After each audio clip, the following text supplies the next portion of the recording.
There are secrets so brutal, when they come to light, they tear your soul apart, and sometimes the cruelest person is the one you once saved. My name is Ari, and this isn't a story about hope. It's about the darkest fall a man can face, loving someone with everything, only to be betrayed by the woman he sacrificed everything for.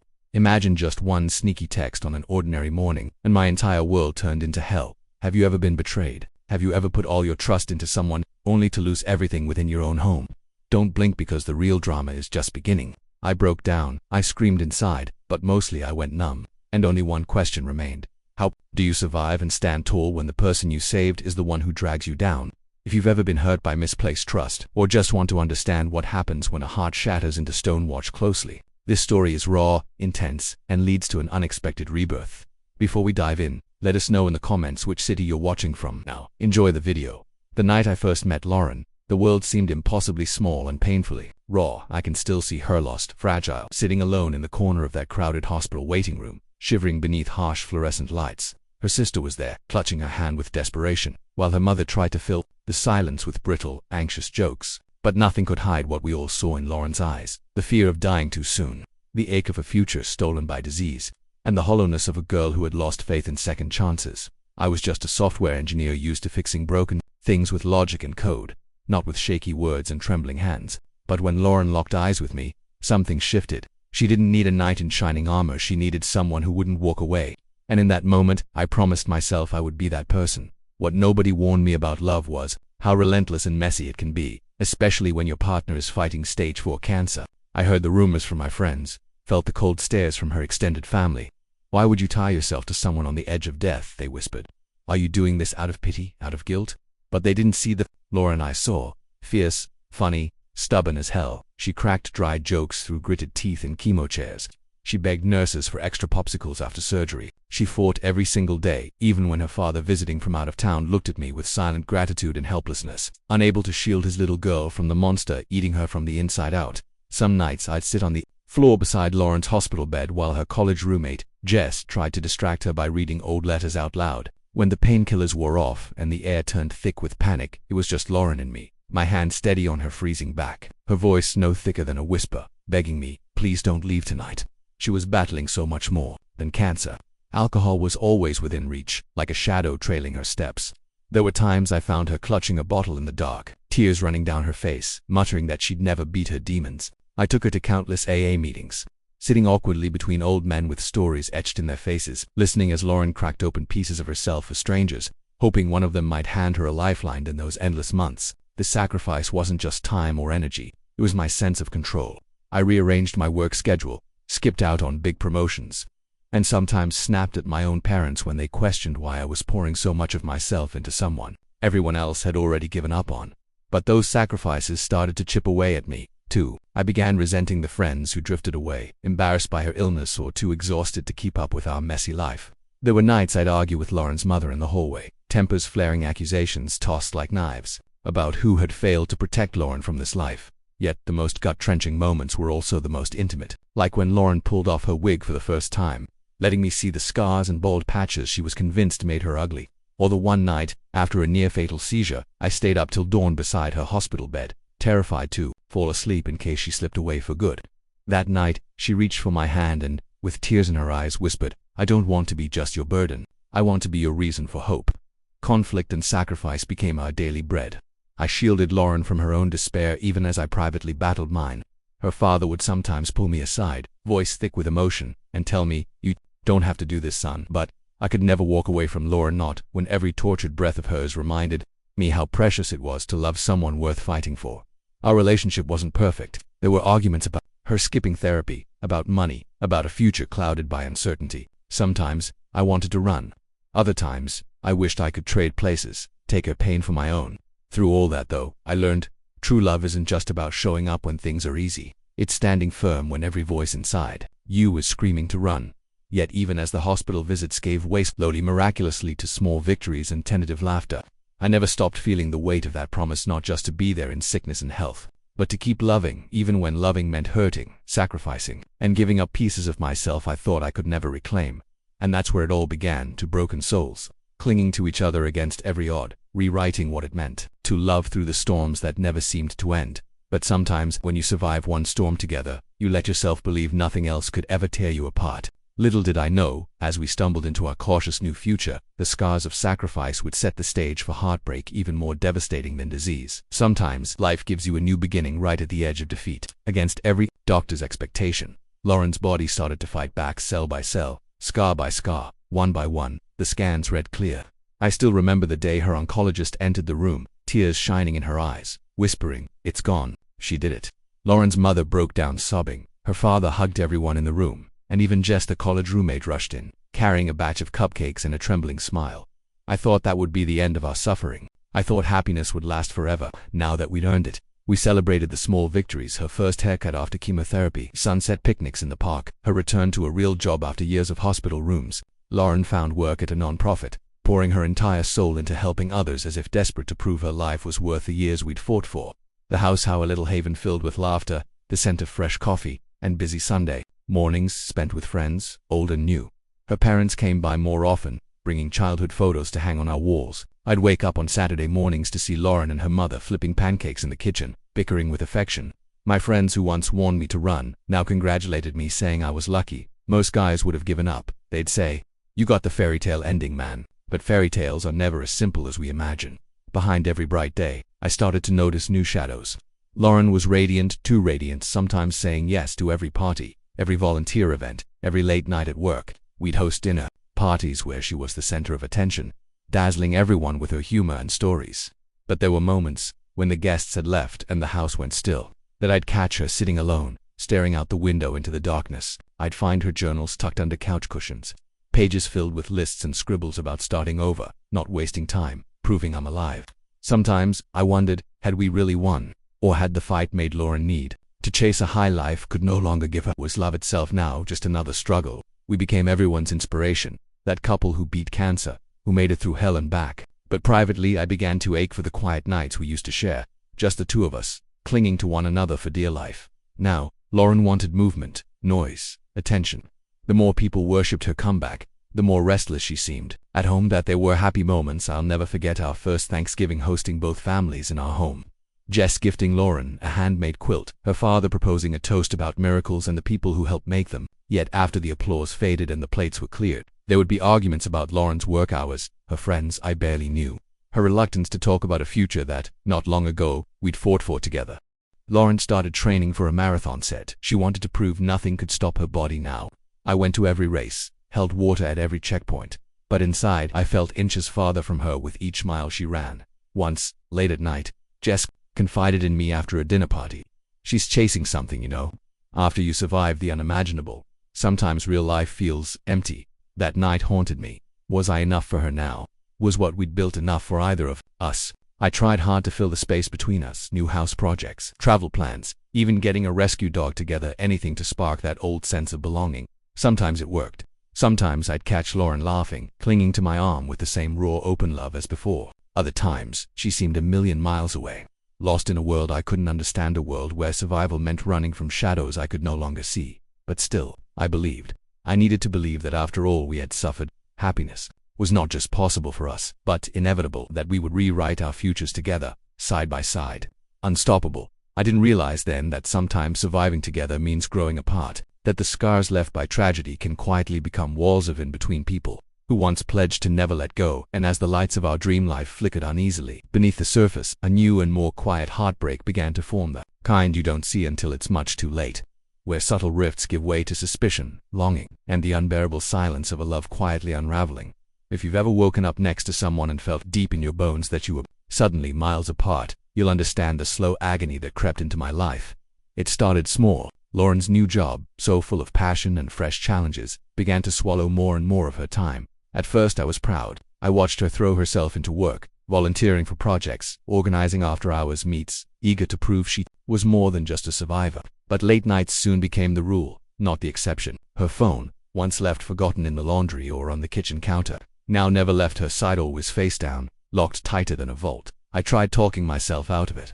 She needs space. She's making up for lost years. Be supportive. That's what I told myself, especially after Lauren's best friend Jess tried to reassure me one night at dinner. Give her time. She's just finding herself again, but you can't ignore the weight in your chest forever. It's like breathing glass, every word, every silence, every excuse, slowly carving you up inside. The dinners we once cooked together became lonely meals eaten at separate times. Our rescue dog, Max, would sit waiting at the door, tail wagging, confused at why she never came home before midnight anymore. When Lauren did walk in, she looked exhausted, her smiles practiced, her stories about work rushed and vague. She'd spin tales about a big deadline, about stressful clients, sometimes tossing in a new name, Damien. I told myself not to care when she'd light up just a bit too brightly, talking about their creative synergy, their intense brainstorms that made time fly by. I found myself rehearsing conversations in my head, how I'd ask her about these late nights, these business trips that always seemed to spring up last minute. Yet when she was actually home, I'd look at her and just let the questions die on my tongue. I was afraid, honestly, afraid of what the answers would be, afraid of that even mentioning my doubts would make them real. Tension clawed into every weekend. One Sunday my parents came to visit, her tradition since Lauren's recovery, but she texted halfway through dinner. Project emergency.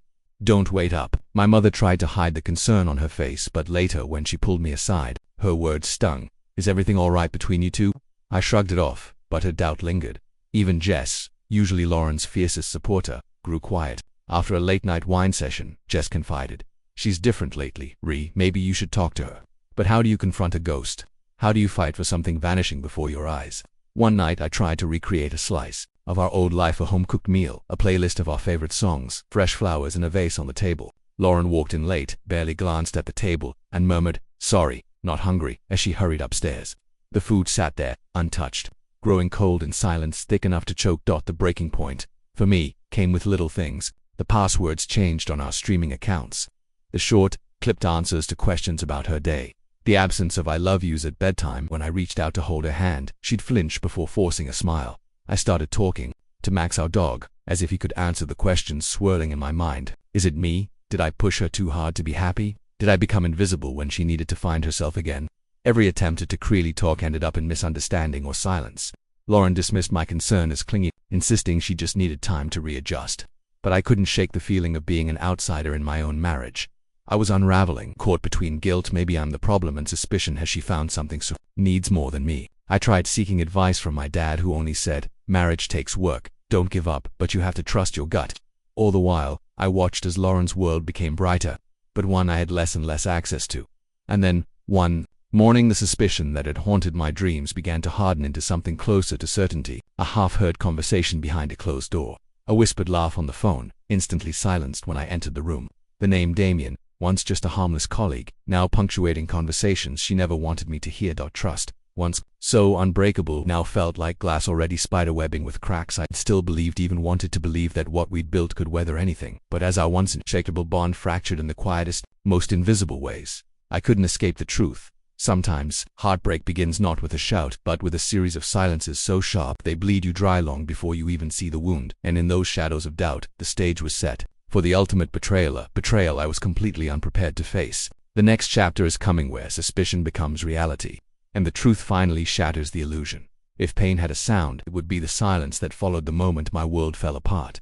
It was a Tuesday morning, just like any other, sunlight creeping through the blinds, the aroma of fresh coffee drifting into the kitchen. Lauren's phone, for once, was left unattended on the counter, screen lighting up with a message. "Can't wait to hold you again. Last weekend was perfect, baby." In that instant, reality warped. Time slowed, noise faded, and my body went cold with a dread I had never known. You tell yourself these things only happen to other people, that your story, forged through so much suffering, must be immune to this kind of destruction. But betrayal, real, brutal betrayal, is indiscriminate. It shreds through all your defenses and leaves you exposed, raw, and desperate for breath. I didn't confront Lauren right away. Instead, I played the part of faithful, loving husbands while my insides twisted into knots. I couldn't sleep. I analyzed every conversation, every smile, every long night at the office. I scrolled through old photos, searching for clues that would tell me how long my life had truly been a lie in secret. I started gathering evidence, every message, every receipt, every late-night email thread she'd once laughed off as teamwork. I talked to Jess, hoping maybe she had noticed something, silently praying for reassurance. But Jess's eyes only filled with worry and shame. "I wish I could say it's not what you think," she whispered, "but I'm not sure anymore." sought answers from everyone but Laurent, her father, usually so stoic, saw through my forced smiles at a family barbecue and squeezed my shoulder. His silent support aching with questions he was too polite to ask. My own mother called, her voice trembling, asking why I sounded so far away. The nights were the worst, lying in bed beside Lauren, listening to her steady breath, wondering if she was dreaming of someone else, of Damien. My mind replayed conversations I'd overheard, the inside jokes they shared, the way she'd light up around him, how his name had gone from a harmless mention to a red flag painted across my heart. Each new piece of proof was a cut, an unhealing wound. I saw Lauren's careful deceptions, business trips that doubled as secret getaways, work dinners that had nothing to do with clients. Her laughter, once the music of our home, now felt like an echo bouncing through an empty shell. One by one, the lies stacked up until the weight of them threatened to crush me. I began to break down in small, explosive ways. I snapped at colleagues for minor mistakes. I found myself crying in the car, ashamed and furious that I could not simply make this agony disappear.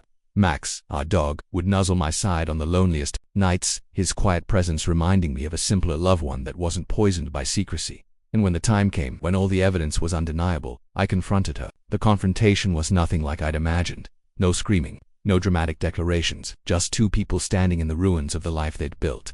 One begging for forgiveness with empty tears, the other too numb to answer Lauren's. Friends tried to reach out, some urging me to reconsider, others apologizing, admitting they had seen things, said nothing. My father, never one for many words, drove over late one night, simply sat with me on the stoop, both of us staring at nothing, grieving for the loss of a family that never had a chance to be real. I realized then this wasn't just about Lauren and Damien. It was about the death of trust, about the wreckage of hope, about finally seeing the world as it is, not as we wish it to be. The devastation wasn't a single act, but a slow-motion collapse, leaving me exposed to every sharp truth I'd tried to ignore. There were moments, fleeting, desperate moments, when I wanted to forgive her, to pretend none of this was real. But as the days bled into weeks, as our home grew emptier and my resolve hardened, I understood surviving betrayal isn't about salvaging what's broken. It's about having the courage to let go, to accept that some people, no matter how, if much you love them, were only meant to be a lesson. And so the curtain fell on the life I thought I knew. But another story, one of rebuilding, of painful growth, was already beginning to unfold. Just beyond the devastation's edge, fade out, emotion heavy and unresolved, as the stage is set for the next act, reckoning, divorce, and the slow climb towards healing and new beginnings. Some moments in life aren't loud, they're sharp and surgical, cutting you away from the past with eerie calm. That was the night I looked at Lauren and told her, in a voice I hardly recognized as my own, I know everything. Not an accusation, not an outburst, just a sentence that hung heavy between us, the final nail in our love's coffin. She froze. Time seemed to fracture. No lies, no denials, just stunned silence. The air thick and suffocating. Around us, the house felt unfamiliar, haunted by memories made toxic. Lauren's hands trembled. Her suitcase sat open on the bed, halfway packed with a life she'd planned to keep hidden. I watched the woman I had once risked everything for become a stranger before my eyes. She tried. Tears welled up. Apologies spilled out. Tangled with excuses, I was lost. I didn't mean for it to go this far. It was never just about him. She reached for me desperately, hoping for the comfort I could no longer give. But I stepped back, finally numb, finally done with the bleeding hope that had kept me chained to a ghost. My world narrowed to details, arrangements with lawyers, splitting assets, closing joint accounts, the cold formalities of divorce, while Max, our loyal dog, grew anxious with every slamming door and hushed argument. Her parents called, voices cracked with guilt and confusion, asking where things went wrong. My mother arrived with casseroles and gentle advice, while my father simply offered silent company, sitting with me through sleepless nights. Friends took sides. Childhood buddies texted, you deserve better. Jess, always caught in the middle, checked in on Lauren, then on me, her messages short and heavy with worry. Even the neighbors noticed, their polite concern tightening whenever I took out the trash alone under the porch light. No longer waving to Lauren's familiar silhouette, the day's blurred emotions shed like skin, each routine now a hollow echo, making coffee for one, setting a single bowl for Max, sleeping on only my side of the bed. Sometimes, Lauren would call about paperwork or property, her voice distant, brittle, as if talking through a glass wall. Once, I saw her in the grocery store, face pale under the harsh lights. She turned away, shoulders hunched with shame. I couldn't soothe. Rumors about her and Damien churned at her new job. I heard, through mutual friends, that it fizzled out quickly. The thrill was gone. No more sneaking, just consequences, awkward silences in the break room, friends who avoided their gaze, supervisors quietly reassigning projects. Lauren moved in with an old friend, started over from a scratch she never expected. But the loneliness was not just hers. I faced my own sorrows, bitter and raw. Nights when anger threatened to drown me, Mornings when I washed bloodshot eyes in the bathroom mirror and barely recognized the man staring back. There were moments I hated her, hated what she'd taken, hated the years I would never recover. But slowly, hate turned to grief, and grief slid into an exhausted, freeing emptiness. Therapy became my lifeline. Group sessions, long talks with strangers who shared their own stories of betrayal, hard truths traded for hard-won clarity. My parents, ever steady, urged me to step outside, take Max for longer walks, join them for Sunday dinners. Jess encouraged me to rebuild not just routines, but self-worth. In those months, I learned something vital. True closure doesn't come from watching someone else suffer or hoping for their regret. It comes from standing in the ruins and discovering, somehow, you're still breathing. That the worst heartbreaks don't just end chapters, they force you to write entirely new books. My marriage ended not with one fatal blow, but with 1,000 tiny cuts finally exposed to daylight. The hope now was quiet, careful, a stubborn seedling pressing through the ashes of everything I thought would last forever. And as I boxed up old photos, closed bedroom doors, and let the light back into my house, I realized maybe for the first time this wasn't just an end, it was the most honest beginning I'd ever known. Fade as the silence gives way to gentle resolve, leading seamlessly to the next chapter. Healing, rediscovery, and the fragile, breathtaking power of starting over. There's a strange, silent, a moment that comes after great loss, a kind of emptiness where time stands still. My house felt enormous and echoing, as if every room once alive with Lauren's laughter was holding its breath, waiting for me to decide what life would look like now. The world kept spinning, but inside I was motionless, carrying the bruises of betrayal and the weight of questions I never thought I'd have to answer. But eventually, life finds its way back into wounded places. The first person to notice the struggle was Jess. Months after the storm, she insisted I join her for coffee at our old haunt. We talked late into the evening, not just about Lauren or betrayal, but about hopes, fears, anger, and the stories we all carry. Jess was relentless, dragging me out to trivia nights with her friends, inviting me to volunteer at local charity events, reminding me that I wasn't defined by what I'd lost. Therapy became my refuge, a space where I could lift the mask and let the pain breathe. My counselor was gentle but unflinching, guiding me through the tangle of grief, guilt, and leftover love. Group sessions were even harder, a circle of strangers all trying to stitch themselves back together. There was Mike, who'd lost everything in a single text, and Sarah, whose broken trust echoed my own.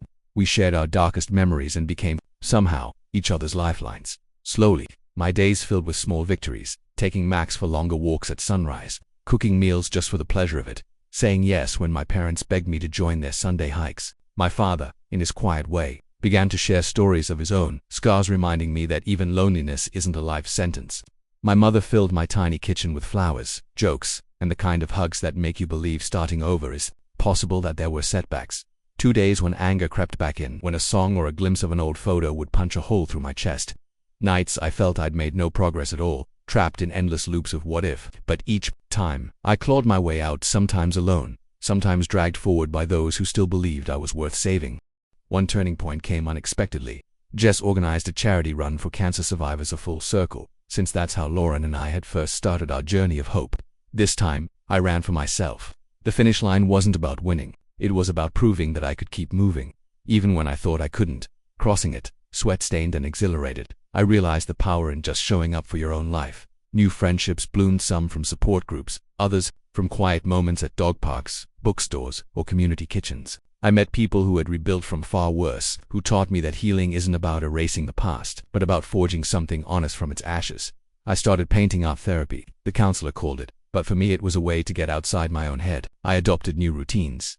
Let Max sleep at the foot of my bed, and sometimes I'd let myself imagine a future that didn't hurt so much to think about. With every brushstroke, every dinner with family, every night spent trading stories with friends, I felt the pieces of my old self shifting, making room for someone braver and wiser. There was no Hollywood grand finale, no new romance to erase the pain, just the quiet truth that I had survived, that I was still healing, and that, even after being shattered, I could shape myself into something stronger. Maybe that's the real miracle, not that we avoid heartbreaks, but that we have the courage to keep loving, keep hoping, and keep moving, no matter how many times we fall. And as I step into this new beginning, I understand that the greatest victory isn't what we save from the wreckage, but what we dare to dream up in its place. Thank you so much for taking the time to watch this video. Your support means everything, and if you found the story meaningful or moving, please don't forget to like, share, and subscribe. Your comments and feedback are incredibly valuable. They help us grow and improve so we can bring you even better content. We'd love to hear your thoughts, so please drop a comment below and join the conversation. Thank you again for being here and being part of this journey with us.